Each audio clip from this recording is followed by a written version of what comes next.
Kind of like what appears to be more of like an actual complete like brown stone piece.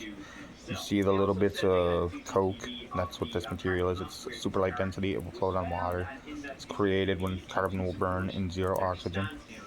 It's basically, as far as I understand, basically just um, pure carbon dioxide because it burns everything else out of it and leaves like basically pure carbon dioxide. Yeah. Oh, there go David. Let's see what we got on there.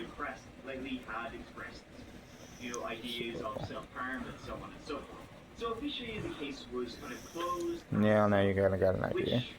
Then we have this is one of the more modified stages of it, as you can see, same materials basically, but again, these are materials that were actually rocks that were found within the matrix of these stones that actually like popped out when it blew up. Like they basically turned into like a metallic outside, like a rind, like not even a rind, it's like a shell. But there's like little holes in the shells where the materials either seep in or out of the stones. It's kind of weird to find, honestly. This is kind of what the fusion crust on these looks like. It's not a typical fusion crust. It's going based off of a chemical reaction. That's why you're getting different colors. And you have this, which is basically, first of all, has something that they say is not really possible in meteorites, which is sedimentary layers. But that's what geologists say. If you actually study, like, well, I mean, they study Earth. I'm sure they study some space too, but there are places in space which have sedimentary rocks, like Mars, for example.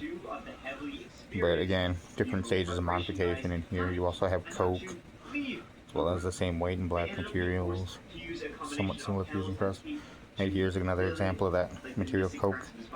That's what I mean by like the stuff's in there. It's material that burned while it was in space, with zero oxygen, and ultimately dislodged or stayed within the stone. But I find this stuff around, and it's nowhere else around. So at least not anywhere with any abundance like this. So I don't know. Given that it's already looking like decayed meteorite, I'd have to say that I think there's a really good chance this is. I don't know. People can argue with me if they want to, but I don't know. I have a lot of evidence, and very few people who actually have anything to offer as far as an argument. So